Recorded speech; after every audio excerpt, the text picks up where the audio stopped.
আসসালামু আলাইকুম রহমতুল্লাহ বরকাতুহু। Hello everyone, আজকে দুবাই আজমানে খেলা হচ্ছে। খেলাটা হচ্ছে বাঙালি এবং বাংলাদেশ এবং ইন্ডিয়ান উভয় দলে খেলা হচ্ছে। খেলা চলতেছে, লাইভ চলতেছে। খুবই সুন্দর খেলা চলতেছে। এই যে সিদ্দিক ভাই,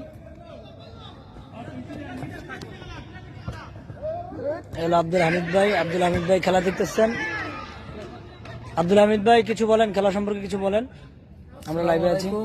দেশবাসী, খেলা কেমন উপভোগ করতেছেন? ইনশাআল্লাহ কোন দল জিতবে? আপনি কোন দলের পক্ষে আছেন? আমি যেহেতু বাংলাদেশের সন্তান, বাংলাদেশের পক্ষে আছি ইনশাআল্লাহ।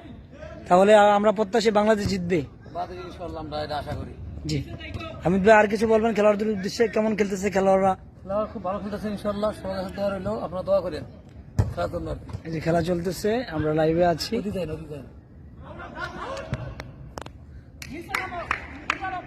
আজকে বাংলাদেশের পক্ষে গোলকিপার হচ্ছেন মোহাম্মদ শাকিল ভাই, যে বাংলাদেশের গর্বিত সন্তান। উনি আপ্রাণ চেষ্টা করে বাংলাদেশকে জিতানোর জন্য। দেখা যাক কি হয় আজকের ফলাফল। এখানে অনেক দর্শনার্থী আছে,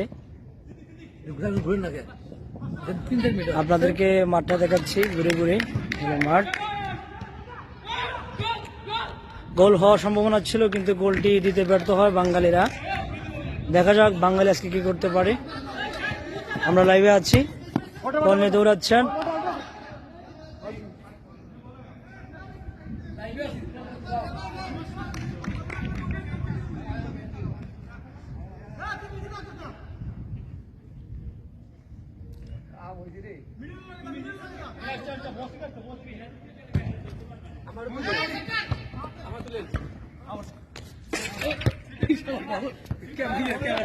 খুবই দুঃখজনক ব্যাপার।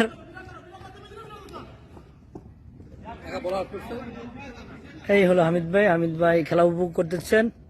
যদিও বয়সে একটু বড়, তারপরে ওনার ভিতরে আত্মবিশ্বাস আছে, ভালোবাসা আছে, খেলার প্রতি ভক্তি আছে এবং খুবই মজার লোক।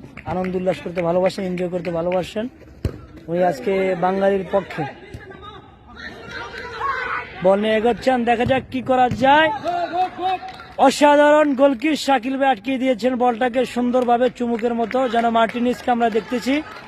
বাংলার পক্ষে আছে বাঙালি মার্টিনিস, দিস ইজ শাকিল ভাই। দুবার চেষ্টা করেছেন, তারা ব্যর্থ হয়েছেন গোল দেওয়ার জন্য।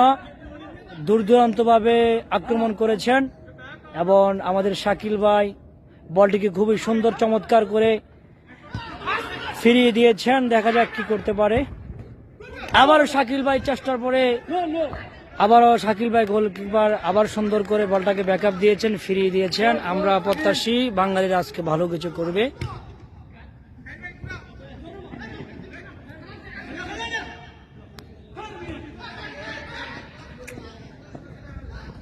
আগাচ্ছে মোহাম্মদ ভাই, দেখা যাক কি করা যায়। আগাচ্ছে, বল নিয়ে আগাচ্ছে।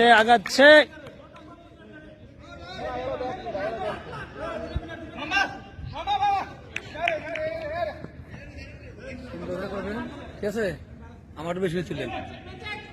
ঠিক আছে, দেখা যাক কি করা যায়। গোল হয় নাই।